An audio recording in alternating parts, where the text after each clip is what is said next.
Factors affecting different parameters. ठीक है, सबसे पहले रिलैक्सेशन टाइम, एक बार ये देख ले, क्योंकि आप जितनी भी क्वांटिटीज देख लो, ये देख लो, ये भी टाउ पे डिपेंडेंट है, रेजिस्टिविटी ये भी टाउ के ऊपर डिपेंडेंट है। तो पहले टाउ देख लें, टाउ किसके ऊपर डिपेंड करता है, देन वील सी ये चीजें किसके ऊपर डिपेंड करती है। ठीक है, रिलैक्सेशन टाइम। अब देखो दो तरह के मटेरियल पढ़ेंगे। ठीक है, पहले हम पढ़ेंगे मेटल्स। अब एक मुझे बताओ टाउ किसके ऊपर डिपेंड करता होगा, जस्ट एक रफ आइडिया। मटेरियल, इतनी बात तो क्लियर है, एक होगा मटेरियल, दूसरा टेम्परेचर। यस, क्या होगा टेम्परेचर अगर बढ़ा दे तो, जैसे जैसे टेम्परेचर बढ़ाओगे क्या होगा, टेम्परेचर बढ़ाने से क्या हो सकता है, कोलिजन बढ़ जाएंगे। क्यों बढ़ जाएंगे, क्योंकि मेटल कर्नल ज्यादा वाइब्रेट करना स्टार्ट कर देंगे। ठीक है, और फ्री कैरियर्स है जो, वो भी बढ़ेंगे। क्या टेम्परेचर बढ़ाने से क्या फ्री इलेक्ट्रॉन इंक्रीज होंगे, फ्री, पहली बात तो फ्री इलेक्ट्रॉन्स को फ्री क्यों बोलते हैं, व्हाई दे आर फ्री, क्यों बाउंड नहीं है, न्यूक्लियस को पकड़ के रखना चाहता है ना, क्योंकि थर्मल एनर्जी की वजह से वो न्यूक्लियस की होल्ड से निकल जाते हैं। Are you getting? अगर मैं टेम्परेचर इंक्रीज करूंगा तो क्या नंबर ऑफ फ्री कैरियर्स बढ़ेंगे या नहीं बढ़ेंगे, बढ़ेंगे ना। तो नंबर ऑफ फ्री कैरियर्स भी बढ़ गए और मोशन भी ज्यादा हो गया, वाइब्रेशंस भी ज्यादा हो गए, तो कोलिजन्स ज्यादा हो जाते हैं, क्राउडिंग ज्यादा होगी, इससे कोलिजन ज्यादा हो जाता है। कोलिजन ज्यादा हो गए तो रेजिस्टेंस, सॉरी रिलैक्सेशन टाइम कम हो जाता है। देखो रिलैक्सेशन टाइम क्या है, दो कोलिजन के बीच का टाइम। अगर कोलिजन बढ़ने का मतलब क्या है कि time between two collisions increase, sorry decrease, time between two collision decrease, hence relaxation time decrease. तो टेम्परेचर बढ़ाने से रिलैक्सेशन टाइम डिक्रीज हो जाता है, कोई दिक्कत, right. And here we were talking about metals, are you getting? And we talk about insulators and semiconductors. इनके अंदर generally tau is almost independent of temperature, almost, not exactly but almost independent of temperature. Can you think about the reason? Insulator, semiconductor, insulator कौन, जिनके पास free career almost ना के बराबर है। ठीक है, टेम्परेचर बढ़ाने से फ्री कैरियर बढ़ेंगे, वो तो बढ़ेंगे, लेकिन उसके अंदर इतनी क्राउडिंग नहीं है, जिसके कारण कोलिजन्स इंक्रीज ना के बराबर होते हैं। आर यू गेटिंग ना? जिनके वजह से कोलिजन का इंक्रीज ना के बराबर है। ठीक है चेंज है लेकिन ना के बराबर। So that is the reason tau यानी कि relaxation time is almost independent of the temperature. इतनी बात समझ में आती है? इसके अंदर ड्रास्टिकली बदलता है क्योंकि ऑलरेडी क्राउडिंग है, फ्री इलेक्ट्रॉन बहुत ज्यादा है और थोड़े से भी और इंक्रीज होंगे और मेटल कर्नल और वाइब्रेट करना स्टार्ट करते हैं, तो क्राउडिंग ऑलरेडी थी, और ज्यादा क्राउडिंग होगी तो कोलिजन यहां पे बहुत ज्यादा इंक्रीज हो जाते हैं, तो रिलैक्सेशन टाइम कम हो जाता है। यहां पे it is almost independent of the temperature. कोई दिक्कत? पक्का? Okay, so this was about relaxation time. And what about, let's talk about now rho. Rho का फॉर्मूला आपके सामने लिखा हुआ है, mne² अपॉन टाउ, राइट। अब किस फैक्टर के ऊपर आपको दिखाई दे रहा है कि रेजिस्टिविटी डिपेंड कर रही है? एम और ई तो कांस्टेंट्स है, mass of electron, charge of electron, universal constants. N material property, tau पढ़ लिया आपने, ठीक है। Tau depends on material as well as temperature. कोई दिक्कत? तो दैट मीन्स तो रेजिस्टिविटी डिपेंड करती है एन के ऊपर, free charge carrier density. Are you getting? और ये किसके ऊपर डिपेंड करता है? मटेरियल पे एंड टेम्परेचर बोथ। हाँ या ना? ज्यादा टेम्परेचर के ऊपर ज्यादा एन होगा, है ना, फ्री कैरियर ज्यादा हो जाएंगे ना, ज्यादा इलेक्ट्रॉन्स फ्री हो जाएंगे ज्यादा टेम्परेचर पे। और टाउ किसके ऊपर डिपेंड करता है? Material and temperature. So overall resistivity किसके ऊपर डिपेंड कर रही है? मटेरियल और टेम्परेचर। एन के साथ टेम्परेचर प्रेशर दोनों लिख लो। So overall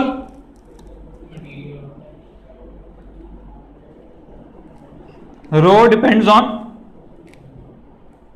only on material and temperature pressure. कोई दिक्कत तो नहीं यहां तक? Okay, so it was about resistivity. अब रेजिस्टेंस पढ़ने की जरूरत है क्या? Resistance depend on resistivity as well as length and area, यानी कि रेजिस्टिविटी वाले सारे फैक्टर्स आएंगे और डायमेंशन आ जाएंगे साथ में। कोई दिक्कत तो नहीं इसके अंदर? And what about J, current density, ये किसके ऊपर डिपेंड करती है? ठीक है, यहां पे करंट डेंसिटी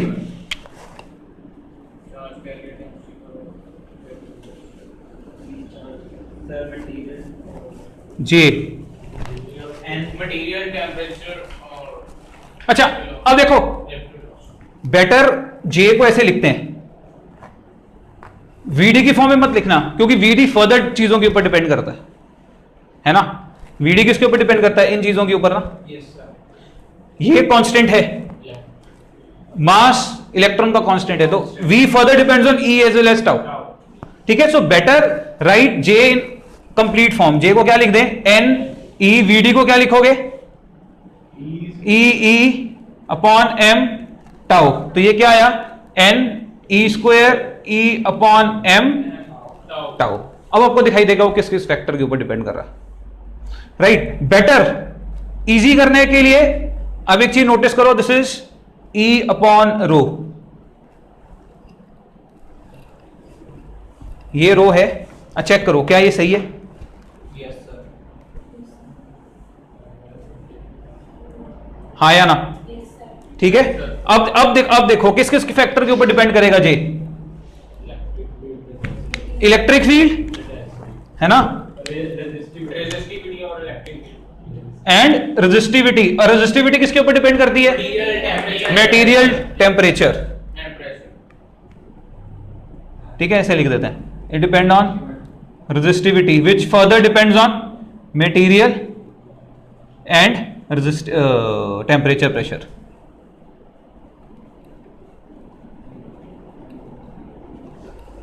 कोई दिक्कत? अब एक चीज याद करो, मैंने आपसे एक क्वेश्चन पूछा था कि हमारे पास दो वायर थी, एक कॉपर की थी सेम लेंथ और एक आयरन की वायर थी, दोनों का क्रॉस, अच्छा दोनों के क्रॉस आपने सेम बैटरी लगाई थी, रिमेंबर? दोनों के क्रॉस आपने सेम पोटेंशियल डिफरेंस लगाया था। वो आपसे क्वेश्चन पूछा था क्या ऐसा कुछ कर सकते हैं, मतलब आपको रेडियस दोनों का कुछ ऐसा रखना है R1 R2 ताकि दोनों के अंदर जो करंट डेंसिटी है वो सेम हो जाए, याद है?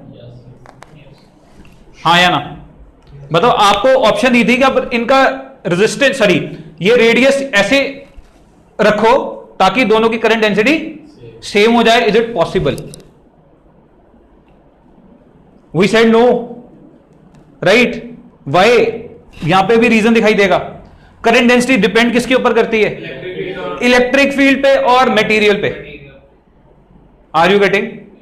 ठीक है, मटेरियल तो अलग अलग है और दोनों में इलेक्ट्रिक फील्ड भी सेम है क्या? इलेक्ट्रिक फील्ड दोनों में सेम है। वाई? यार इलेक्ट्रिक फील्ड अगर आप बोलोगे ना कि पोटेंशियल सेम है तो इलेक्ट्रिक फील्ड सेम है, फिर कितना पढ़ने का फायदा क्या है? फिर वहीं पे खानी घूम के आ जाती है आप लोगों की। ये रिलेशनशिप होता है यार, E is equal to V upon L. E क्या सिर्फ V के ऊपर डिपेंड कर रहा है? एल भी तो है साथ में। Are you getting? तो दोनों केस में एल सेम है, दोनों केसेस में V सेम है, that is why electric field दोनों में सेम है। अगर दोनों में लेंथ अलग अलग होती, V सेम लगाते तो क्या दोनों में E सेम आता? नो। Are you getting? हाँ या ना? तो जब तक दोनों में E सेम है तो J depends on material only. क्योंकि मटेरियल अलग अलग है तो आप करंट डेंसिटी सेम कर ही नहीं सकते। अच्छा, अगर आपको ऐसा बोल देता R भी वेरी करो मर्जी से, L भी वेरी करो मर्जी से, अब करंट डेंसिटी सेम करके दिखाओ, अब कर सकते थे। कैसे? लेंथ को बढ़ा, रेडियस सेम। अब जे सेम करना है, मटेरियल तो अलग अलग है। दैट मीन्स अगर इलेक्ट्रिक फील्ड भी हम चेंज कर सकते हैं तो इस रेशियो को हम दोनों में सेम कर सकते हैं। चीज समझ में आ रही है? पक्का ना? दोनों की रेजिस्टिविटी अलग अलग है, ठीक है। मान लो इसकी रेजिस्टिविटी डबल है इसके मुकाबले, तो अगर इसके अंदर मैं इलेक्ट्रिक फील्ड भी डबल कर दूं 2E/2 रो, इसका क्या आएगा? E/रो। दोनों की कंडेंसी सेम हो सकती है। दिक्कत रेजिस्टेंस को नहीं का फायदा ही नहीं है, क्योंकि जे डिपेंड करता ही नहीं है रेजिस्टेंस और रेडियस के ऊपर, ठीक है। J does not depend on the radius. अगर वो लेंथ के अंदर मुझे ऑप्शन दे दे, then I can make current density same in both. किसी को परेशानी दिक्कत है तो पूछो। अब देखो क्वेश्चंस कैसे कैसे पूछता है, इंपॉर्टेंट क्वेश्चंस बनते हैं अब इसके अंदर, और बच्चे मैक्सिमम इसी के अंदर ही कंफ्यूज होते हैं। अभी let's see question number 7, conductor length L, ठीक है। Conductor length L is connected to DC source of potential V, ठीक है। बैटरी लगी है V। If length of conductor is tripled by stretching it, ठीक है। किया क्या उसने? लेंथ को कितना किया? ट्रिपल कर दिया बाय स्ट्रेचिंग। दो टाइप इक्वेशन किए थे, याद है? एक है इंक्रीज कर रहे हो एक नया पोर्शन ऐड करके, और दूसरा कैसे इंक्रीज कर रहे थे length? By stretching, okay. By keeping battery same, battery को अपने हाथ नहीं लगाया, ठीक है। We remains constant. सो आपको बताना ये फैक्टर्स कैसे कैसे चेंज होंगे, ड्रिफ्ट स्पीड में क्या चेंज आएगा, ठीक है, और रेजिस्टेंस में क्या चेंज आएगा, और रेजिस्टिविटी में क्या चेंज आएगा। फटाफट से, ड्रिफ्ट वेलोसिटी में क्या चेंज आएगा? बढ़ेगी कितनी, कम होगी या बढ़ेगी तो कितनी? एग्जैक्ट आंसर चाहिए, क्योंकि उसने आपको एग्जैक्ट बताया कि वो ट्रिपल किया गया है। वाई देखो वीडी होता क्या है? E/m tau, constant. ये तो कभी चेंज होगा ही नहीं दुनिया में, है ना। तो दैट मीन वीडी। अच्छा, व्हाट अबाउट टाउ? टाउ किसके ऊपर डिपेंड करता है? टेम्परेचर पे, मटेरियल पे। ना मटेरियल चेंज हुआ ना टेम्परेचर चेंज हुआ, सो ये भी कांस्टेंट। तो एक ही फैक्टर बचता है, v d is directly proportional to e. What about e here? मुझे ई नहीं पता, तो राइट। सो इसको क्या लिखो? ई को क्या लिखो? V/L। This is kept constant, yes. L has been tripled, so it is, sorry, हाँ, ठीक है। नया VD इज पुराना VD/3। कोई दिक्कत? पक्का ना? Easy. Next, what about new resistance? वो तो हमने कैसे 3 गुना बढ़ेगी? नहीं बढ़ेगी क्योंकि एरिया भी कम होगा। याद करो, डबल किया तो 4 टाइम्स हुआ था। Are you getting? अगर L को आप खींच के n टाइम्स L करते हो तो होता क्या? एरिया कितना हो जाता है? अगर पहले A था, अब A/n हो जाता है। अगर लेंथ को NL किया तो एरिया A/n हो जाता है। तो रेजिस्टेंस कितना बदल चेंज होता है? n²। याद है? ठीक है ना। L/A, L हो गया n टाइम्स, A हो गया A/n, n²। So it will become 9 times. Last, Anmol, what is the new resistivity? हाँ जी, क्यों? Very good, unchanged. 8th question. अब देखो इधर, सी क्वेश्चन है कि हमारे पास वायर है, उसके 3 क्रॉस सेक्शंस हैं अलग अलग, तीनों का रेडियस अलग अलग है, and this is how potential is changing inside wire. This is not potential difference, this is potential. सब क्वेश्चन समझने की कोशिश करो। जैसे मान लो एक सेक्शन ये है, ये दूसरा सेक्शन है वायर का, ये तीसरा सेक्शन है वायर का, तीन को रेडियस अलग अलग है। इस सेक्शन में पोटेंशियल कम हो रहा है, मतलब ये हाई पोटेंशियल पे है, ये थोड़ा सा लो पोटेंशियल पे है, और ऐसे कम हो रहा है। इसके अंदर it is decreasing like this, और यहां से लेके यहां तक it is decreasing like this. Are you getting? अगर मान लो मैं कोई ऐसा ग्राफ बना देता, दैट मीन्स पोटेंशियल में चेंज नहीं है। अच्छा, अब क्वेश्चन है अरेंज, आपको बताना है ये, इसको सेक्शन नंबर 1 बोलो, इसको सेक्शन नंबर 2 बोलो, इसको सेक्शन नंबर 3 बोलो। Section number 1, section number 2, section number 3 से किस इलेक्ट्रिक फील्ड इंक्रीजिंग ऑर्डर में बताना है, किसके अंदर इलेक्ट्रिक फील्ड सबसे ज्यादा, फिर सॉरी सबसे कम, फिर सबसे ज्यादा, उससे ज्यादा, फिर उससे ज्यादा। करंट डेंसिटी बतानी है आपको, और सबका रेडियस बताना है आपको। फर्स्ट पर इलेक्ट्रिक फील्ड फर्स्ट से ज्यादा होगा, सेकंड पे बोलो बोलो, इंक्रीजिंग ऑर्डर, सर डिक्रीजिंग बताना। इंक्रीजिंग बोलो चलो। 1 2 3 1 2 3 ये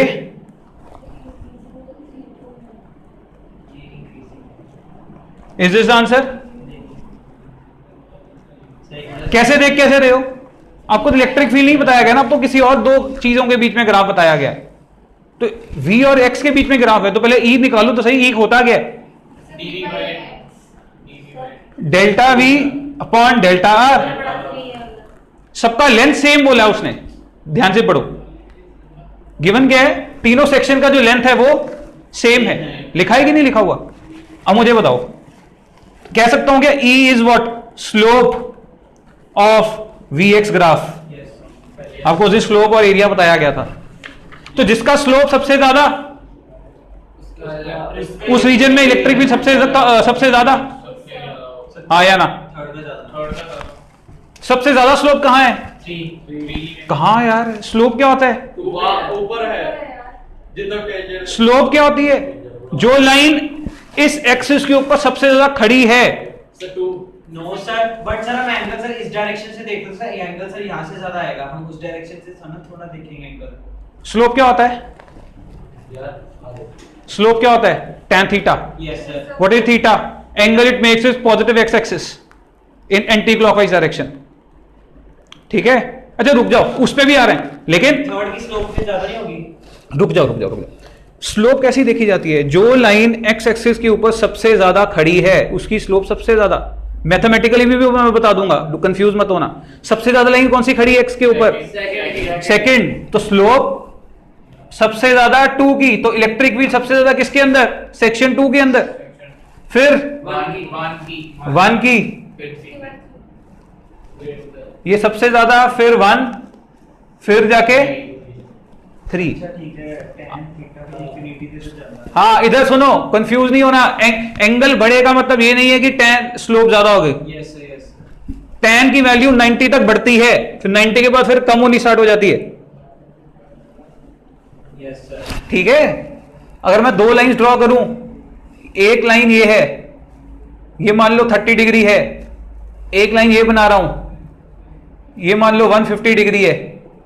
किसकी स्लोप ज्यादा? किसकी स्लोप ज्यादा? अरे दोनों की स्लोप सेम है। Yes sir. दोनों देखो, दो इसकी स्लोप निकालोगे तो क्या आएगा? 1/√3। इसकी स्लोप निकालोगे तो -1/√3। और स्लोप बड़ी छोटी देखने के टाइम साइन नहीं देखते, यस सर। सिर्फ मैग्नीट्यूड देखते हैं। ठीक है? तो सिंपल रूल इज कि आप देखो कि इस लाइन के ऊपर जो ये लाइंस हैं ये कितनी खड़ी हुई हैं। जो लाइन कम खड़ी है कम स्लोप, जो ज्यादा खड़ी है वो ज्यादा स्लोप। अब इन दो लाइंस को देखो, तो इसको देखो और इसको देखो, कौन ज्यादा खड़ी है? दोनों सेम खड़ी हैं, बस इतना है कि वो इस डायरेक्शन में टिल्टेड है, वो इस डायरेक्शन में टिल्टेड है। Yes sir. दोनों का स्लोप का मैग्नीट्यूड क्या है? सेम। अगर ऐसे ही बना दूं, किसकी स्लोप ज्यादा? इसकी स्लोप ज्यादा, किसकी स्लोप ज्यादा? उसकी। इसकी कम। क्यों? ये लेटी हुई एक्स एक्सिस के ऊपर, वो खड़ी हुई है इसके मुकाबले। ये नहीं देखना कि इधर है कि उधर है, उससे स्लोप सिर्फ नेगेटिव पॉजिटिव का मतलब होता है। मैग्नीट्यूड देखने के लिए आपको कितना देखना है कि वो एक्स के ऊपर कितनी खड़ी है। खड़ी है। इधर ऐसे है या ऐसे है उससे कोई फर्क नहीं पड़ता, मैग्नीट्यूड अगर देखना हो तो। पक्का ना? तो किसकी स्लोप ज्यादा, इसकी या इसकी? अनमोल, इसकी। इतनी बात समझ में आती है? हाँ या ना? तो ये नहीं बोल देना यार ये एंगल ज्यादा है तो इसकी स्लोप ज्यादा है। स्लोप दोनों की सेम है। क्यों? 90 तक तो स्लोप बढ़ती है, जब 0 से लेकर 90 तक tan की वैल्यू बढ़ती है, 90 के बाद क्या होता है फिर से कम होनी स्टार्ट हो जाती है। क्लियर होगी ये बात? बार बार स्लोप जाके इलेक्ट्रोमैग्नेटिक इंडक्शन के अंदर भी आएगा फिर से। अगर कोई परेशानी है तो पूछ लो। स्लोप कोई इतनी तोप वाली कोई बात नहीं है, इजी सा कॉन्सेप्ट है। ठीक है? तो अच्छा, second part, electron density, sorry current density decreasing order. फटाफट यहां से निकालना है। V और X पता है आपको। करंट डेंसिटी किसके ऊपर डिपेंड करती है? याद करो, E अपॉन रो। याद है? E अपॉन रो, हाँ या ना? अब एक चीज देखो, मटेरियल, अच्छा रो मटेरियल प्रॉपर्टी है और मटेरियल तो सेम है, तो रो इंडिपेंडेंट हो गया, सबका सेम हो गया। सो डिपेंड किसके ऊपर रहेगी डिपेंडेंस? इलेक्ट्रिक फील्ड पे। क्लियर, समझ में आ रहा है? तो दैट मींस उसका भी यही होगा फिर, J2 J1। ठीक है, ये मटेरियल प्रॉपर्टी है। सो सिर्फ E के ऊपर डिपेंडेंस रह गया। थर्ड, रेडियाई बता सकते हैं क्या? क्या बढ़ रहा है? रेडियस कहाँ है? तो लेंथ है ना ये। आप this is x is equal to 0, आप इस तरफ आ रहे हो।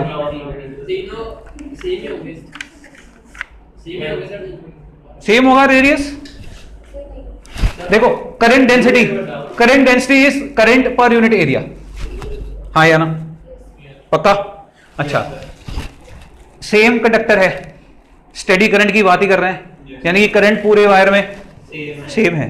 तो that means J is inversely proportional to cross sectional area, हाँ या ना?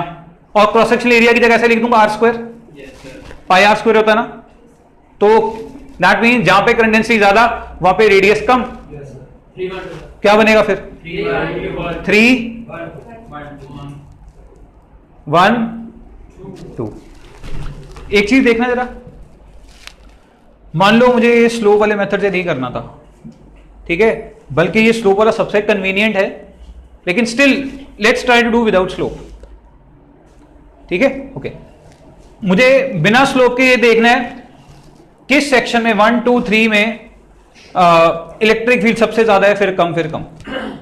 इलेक्ट्रिक फील्ड यही होता है ना, delta V upon delta R, हाँ या ना? अब डेल्टा R देखा जाए तो सबका सेम है क्योंकि सबकी लेंथ सेम है। तो जिसके अंदर डेल्टा V ज्यादा उसके अंदर सबसे ज्यादा ही। इतनी बात समझ में आ रही है? अब ग्राफ देख के समझ में आ रहा है किसके अंदर सबसे ज्यादा डेल्टा V है। पहले सेक्शन में this is the delta V, this one. अगले सेक्शन में ज्यादा है, अगले में सबसे कम है। तो ग्राफ पढ़ना भी आना चाहिए, ठीक है ना? कोई दिक्कत तो नहीं इसके अंदर। तो ऐसे भी कर सकते थे। करंट, अच्छा मुझे ये ग्राफ दे देता फॉर एग्जांपल, ना ये पूछा होता ना J पूछा होता, सीधा ही वो पूछा होता रेडियस बता दो जी डिक्रीजिंग ऑर्डर में। अभी हम लोगों ने रेडियस किसके अकॉर्डिंग की है? J के अकॉर्डिंग, क्योंकि हमने J पहले निकाल लिया था। स्ट्रेट फॉरवर्ड पूछता है रेडियस बता दो जी डिक्रीजिंग ऑर्डर में। इस ग्राफ को देख के फिर कैसे करते? रेडियस किसके अंदर आता है? रेजिस्टेंस के अंदर, ठीक है। फिर क्या यूज कर सकता था मैं? करंट सेम है, हाँ या ना? पक्का? तो V is equal IR, current सबके अक्रॉस सेम है, हाँ या ना? तो इससे समझ में आता है कि V डायरेक्टली प्रोपोर्शनल है R के, पोटेंशियल डिफरेंस R के डायरेक्टली प्रोपोर्शनल बनेगा। क्लियर है बात? तो दैट मींस जिसके अक्रॉस सबसे ज्यादा पोटेंशियल डिफरेंस उसका रेजिस्टेंस सबसे ज्यादा, जिसके अक्रॉस कम पोटेंशियल डिफरेंस उसका रेजिस्टेंस भी कम, है ना? कैसे? क्यों ओम लॉ क्यों ओबे नहीं कर? अरे रेजिस्टेंस थोड़ी ना V पे डिपेंड कर रहा है, V R पे डिपेंड कर रहा है। क्यों? कोई बिल्कुल ही एक बात, किसने बोला एक बात है? R is constant, R is constant, V depends on R। जिसका पोटेंशियल ज्यादा, मैंने आपको पहले चीज बोली थी, A डिपेंड्स ऑन B या B depends on A। Mathematically they are same but physically they are different. ठीक है, V बदलने से R नहीं बदलेगा, R बदलने से पोटेंशियल डिफरेंस बदल जाएगा। बाद में हम डिटेल में डिस्कशन कर लेंगे, अभी माइंड में ये रखो पूरा चैप्टर है यार, इसी की डिस्कशन करनी है। ठीक है, अभी और स्टार्ट हो जाएंगे ना, क्योंकि फिर ढंग से बेस नहीं बनाया उस चीज का। ठीक है, will make a base then will go to that. So इतना माइंड में अभी रखो, V डिपेंड्स ऑन R, ठीक है, but R does not depend on V।